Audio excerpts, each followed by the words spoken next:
Hi friends, Ronit academy में आपका स्वागत है। मैं हूं रोहित और मैं आज लेकर आया हूं 21 जनवरी 2022 के महत्वपूर्ण करंट अफेयर्स। और 21 जनवरी के जितने भी करंट अफेयर्स बन सकते हैं दोस्त, मैं आज उसको डिटेल में डिस्कस करने वाला हूं। तो मैं आपसे रिक्वेस्ट करता हूं कि वीडियो को शुरू से अंत तक देखें। आप 21 जनवरी के जितने भी करंट अफेयर होंगे आप उसको आसानी से याद कर पाएंगे और उससे संबंधित जितने भी प्रश्न होंगे मैं आज उसको डिटेल में डिस्कस करूँगा। यदि आप चैनल पे नए हैं तो चैनल को सब्सक्राइब करें, लाइक करें और बेल आइकन दबाना ना भूलें। तो चलिए शुरू करते हैं पहले क्वेश्चन से। देख लेते हैं पहला क्वेश्चन क्या है। पहला क्वेश्चन है कि भारतीय महिला हॉकी टीम के कप्तान कौन बनी। तो ये बनी है सविता पुनिया। और ये बनी है किसके लिए?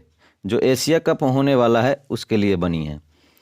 अब इससे संबंधित कुछ क्वेश्चन जान लेते हैं। क्या है इसका क्वेश्चन? इससे संबंधित कुछ क्वेश्चन है। ये है पुरुष हॉकी के कप्तान कौन है? तो ये है मनप्रीत सिंह। और मुख्य कोच कौन है? वुमेन के मुख्य कोच कौन है वुमेन हॉकी के? तो ये है यानेक सॉपमैन है। अब और कुछ जान लेते हैं। तो ये है टोक्यो ओलंपिक में कौन थी कैप्टन? तो ये थी रानी रामपाल। हॉकी इंडिया के अध्यक्ष कौन है? तो ये हैं ज्ञानेंद्रो निगोम्बम हैं। अब अंतर्राष्ट्रीय हॉकी महासंघ के अध्यक्ष कौन है? तो ये हैं नरेंद्र बन्ना, जो कि भारतीय हैं। अब नेक्स्ट क्वेश्चन की ओर चलते हैं। नेक्स्ट क्वेश्चन है कि भारत ने किस देश के नौसेना के साथ 14 जनवरी 2022 को अरब सागर में पासिंग एक्सरसाइज किया? तो इसका सही जवाब हो जाएगा रूस के साथ। अब रूस की राजधानी कहाँ है? मॉस्को। अब रूस के प्रधानमंत्री कौन है? तो मिखाइल मिशुस्तीन है। यहाँ के राष्ट्रपति कौन है? तो व्लादिमीर पुतिन है। यहाँ के जो भारत और रूस के बीच जितने भी एक्सरसाइज होते हैं उसको मैं डिस्कस कर लेता हूँ। तो ये है इंद्र अभ्यास, जो कि 12वां इंद्र अभ्यास था, 2021 में हुआ था। तो ये होता है किसके साथ? ये होता है थल सेना के साथ। ये कहाँ लिया गया था? तो ये लिया गया था दक्षिण रूस के बेलग्रेड क्षेत्र में। और दूसरा एक्सरसाइज है पासेक्स एक्सरसाइज, जो कि 2020 में हुआ था। ये नौसेना का सेना के बीच में होता है और ये लिया गया था पूर्वी हिंद महासागर क्षेत्र में। अब अगले प्रश्न की ओर चलते हैं। अगला प्रश्न है कि किस शहर को सभी विमानन सुविधाओं के साथ पहला हेली हब मिलेगा? तो ये इसका सही जवाब हो जाएगा गुरुग्राम, हरियाणा। अब हेली हब क्या होता है इसको जान लेते हैं। हेली हब जो होता है, हेलीकॉप्टर के लिए एक ही जगह पर सभी सुविधा उपलब्ध होना। अब यहाँ के हरियाणा के सीएम कौन है? Chief minister. तो यहाँ के सीएम हैं मनोहर लाल खट्टर, जो कि बीजेपी से ताल्लुक़ रखते हैं। यहाँ के गवर्नर कौन है? राज्यपाल। तो यहाँ के राज्यपाल हैं बंडारू दत्तात्रेय। और यहाँ के डिप्टी सीएम कौन है? तो यहाँ के डिप्टी सीएम हैं दुष्यंत चौटाला। अब चलते हैं अगले प्रश्न की ओर, अगला क्वेश्चन क्या देखते हैं। अगला क्वेश्चन है कि रतन टाटा को किस राज्य ने असम वैभव पुरस्कार के लिए नामित किया है? तो ये इसका सही जवाब हो जाएगा असम राज्य। अब असम के बारे में कुछ जान लेते हैं। तो असम की स्थापना कब हुई थी? ये हुई थी 15 अगस्त 1947 को। अब असम के सीएम कौन है? यहाँ के सीएम है हेमंत बिस्वा शर्मा। और यहाँ के गवर्नर कौन है? राज्यपाल कौन है? तो जगदीश मुखी हैं। यहाँ का लोक नृत्य कौन है? तो प्रसिद्ध लोक नृत्य है बिहू, बिछुआ, खेल गोपाल और बंगुरबा यहाँ का प्रसिद्ध लोक नृत्य है। अब यहाँ के कुछ राष्ट्रीय उद्यान को जान लेते हैं। तो यहाँ के राष्ट्रीय उद्यान कौन कौन इंपॉर्टेंट है? ये है काजीरंगा राष्ट्रीय उद्यान, मानस नेशनल पार्क है, फिर है डिब्रू सैखोवा राष्ट्रीय उद्यान है, नामेरी नेशनल पार्क है और ओरांग नेशनल पार्क है। यहाँ का राजकीय फूल क्या है? यहाँ का राजकीय फूल है फॉक्स टेल्ड आर्किड है। और यहाँ का राजकीय पेड़ कौन है? तो यहाँ का राजकीय पेड़ है होलांग। यहाँ का राजकीय भाषा क्या है? तो राजकीय भाषा है असमिया। और असम का राजकीय पशु क्या है? एक सींग वाला गैंडा। चलते हैं अगले प्रश्न की ओर। अगला क्वेश्चन क्या है देखते हैं। अगला प्रश्न है कि किसने 16वें भारत डिजिटल शिखर सम्मेलन यानी कि इंडिया डिजिटल समिट का आयोजन किया?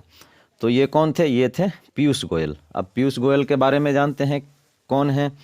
तो ये हैं वाणिज्य और उद्योग मंत्री कौन है? पीयूष गोयल। इनका पूरा नाम क्या है? पीयूष वेद प्रकाश गोयल। या ये जो था ये 2 दिवसीय सम्मेलन था। जो इंडिया डिजिटल समिट था ये 2 दिवसीय सम्मेलन था। 11 से 12 जनवरी 2022 को हुआ था। और ये इसको किसके द्वारा किया गया था? तो ये किया गया था IAMAI के द्वारा, यानी कि internet and mobile association of India के द्वारा किया गया। इसका थीम क्या था इंडिया डिजिटल समिट का? तो इसका थीम था सुपर चार्जिंग स्टार्टअप। अगले प्रश्न की ओर चलते हैं। अगला क्वेश्चन क्या है देखते हैं।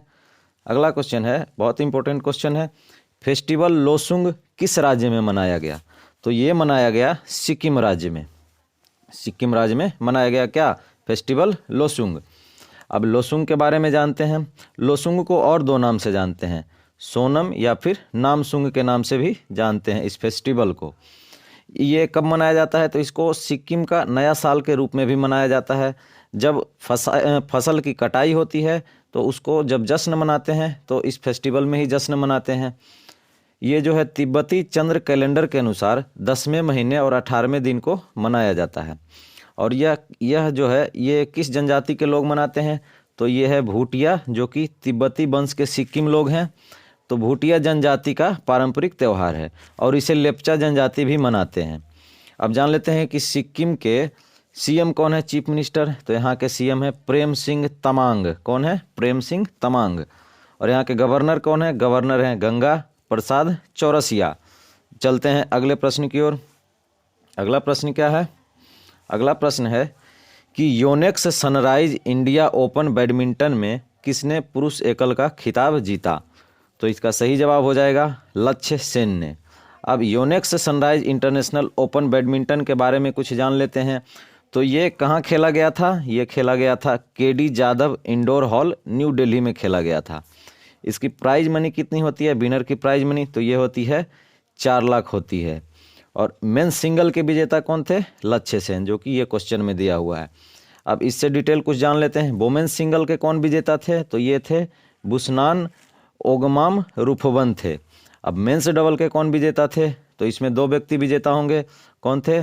सत्विक साइरज रकी रेड्डी और चिराग शेट्टी।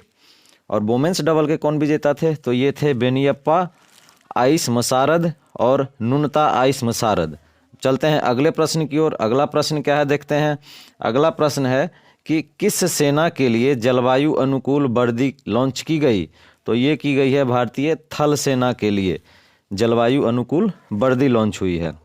अब देख लेते हैं ये कौन थे थल सेना के अध्यक्ष कौन थे? पहले ये थे बिपिन रावत सर, जो कि देश के लिए बलिदान दिए।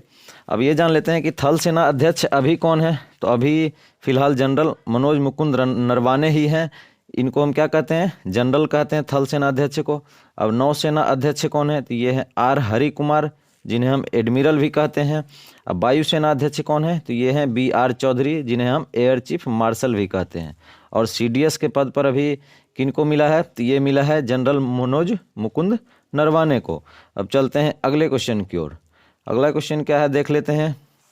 अगला क्वेश्चन है किसने 2021 के सर्वश्रेष्ठ शिल्प गांव के लिए 2021 का अंतर्राष्ट्रीय शिल्प पुरस्कार जीता? तो ये कौन जीता? ये केरल कला ने जीता। और कौन सा पुरस्कार जीता? शिल्प गांव पुरस्कार जीता। इससे संबंधित कुछ क्वेश्चन बनते हैं, वो देख लेते हैं। तो ये किसने जीता? कोवलम केरल और केरल कला और शिल्प ग्राम संगठन को मिला। यह पुरस्कार विश्व शिल्प परिषद इंटरनेशनल द्वारा दिया जाता है। यह जो है गैर व्यक्तिगत श्रेणी में एकमात्र पुरस्कार है। ये अब देख लेते हैं विलेज ऑफ द ईयर ये किसे मिला? तो ये मिला क्राफ्ट कम्युनिटी कू को, जो कि मलेशिया का एक विलेज है। अब craft person of the year का अवार्ड किसे मिला? तो ये मिला शाहरबानू अरेबियन को, जो कि ईरान के हैं। और एक और भारतीय जो हैं उनको भी मिला है। तो ये कौन है? दलवाई कुलियप्पा, जो कि भारत के हैं। यहाँ के सीएम कौन है? यानी कि केरला के सीएम कौन है? तो यहाँ के सीएम हैं पिनराई विजयन हैं। और यहाँ के गवर्नर कौन है? यानी कि राज्यपाल। तो यहाँ के राज्यपाल आरिफ मोहम्मद खान हैं। अब चलते हैं अगले क्वेश्चन की ओर। अगला क्वेश्चन क्या है देखते हैं। बहुत इंपॉर्टेंट क्वेश्चन है। ये क्वेश्चन है खेलो इंडिया गेम्स 2023 कहाँ आयोजित किए जाएंगे? तो ये आयोजित किए जाएंगे मध्य प्रदेश शहर में। तो ये क्या होगा? यहाँ इस खेल में 25 इवेंट टोटल आयोजित किए जाएंगे। कितने इवेंट? 25 इवेंट आयोजित किए जाएंगे। और इस खेल में 8500 से अधिक खिलाड़ी भाग लेंगे। और यहाँ के सीएम कौन है मध्य प्रदेश के? तो सीएम है शिवराज चौहान। और यहाँ के गवर्नर यानी कि राज्यपाल कौन है? मंगूभाई सी पटेल हैं। और स्पोर्ट्स मिनिस्टर कौन है? खेल की बात आई तो स्पोर्ट्स मिनिस्टर को जान लेते हैं। स्पोर्ट्स मिनिस्टर कौन है? तो ये हैं अनुराग ठाकुर। और ये जान लेते हैं कि खेलो इंडिया गेम्स कब शुरू हुई? तो 21 जनवरी 2018 को प्रधानमंत्री नरेंद्र मोदी ने नई दिल्ली में इंदिरा गांधी के एरेना में KI-22 यानी कि खेलो इंडिया यूथ गेम्स के पहले संस्करण का अनावरण किया। और फिर बाद में क्या हुआ? बाद में फरवरी 2020 में मोदी ने ओडिशा के कटक शहर में पहली बार खेलो इंडिया यूनिवर्सिटी गेम की शुरुआत की। तो उम्मीद करते हैं कि आप आराम से इस क्वेश्चन को समझ गए होंगे। यदि आपको मेरा चैनल अच्छा लगा हो, आपको मेरा कंटेंट अच्छा लगा हो, बहुत मेहनत से बनाते हैं दोस्त, यदि आपको मेरा कंटेंट अच्छा लगा हो तो आप चैनल को प्लीज़ सब्सक्राइब करें, लाइक करें, शेयर करें और कमेंट करके बताएं कि ये वीडियो कैसा लगा। और मैं इसी तरह के डेली पार्ट वाइज करके डेली करंट अफेयर लाता रहूँगा। और मैं बता दूं दोस्त कि प्रीवियस जो मैं करंट अफेयर डाला था तो उसमें कुछ मिस्टेक रह गए थे, तो उसका मैं कुछ अभी बताने जा रहा हूं वो क्या मिस्टेक थे। तो ये क्वेश्चन था कि DRDO ने किस मिसाइल का समुद्र से समुद्र संस्करण का परीक्षण किया? तो ये तो सही था कि ब्रह्मोस सुपरसोनिक क्रूज मिसाइल का किया था और इसका परीक्षण विशाखापट्टनम में किया गया था। और DRDO ने किया था तो डिफेंस रिसर्च डेवलपमेंट ऑर्गेनाइजेशन। और ये जो मैं डिटेल दिया हूँ दोस्त, जो कि चीफ है यस सोमनाथ और पूर्व के सिवन, तो ये किसके थे? ये थे इसरो के थे, इंडियन स्पेस रिसर्च ऑर्गेनाइजेशन के थे। और अभी नए बने हैं एस सोमनाथ। और जो DRDO के अध्यक्ष हैं ये हैं के सतीश रेड्डी। कौन है? के सतीश रेड्डी। तो यही मैं गलत किया था पिछले वीडियो में, जो मैं अभी आपको बता दिया। तो चलिए, धन्यवाद।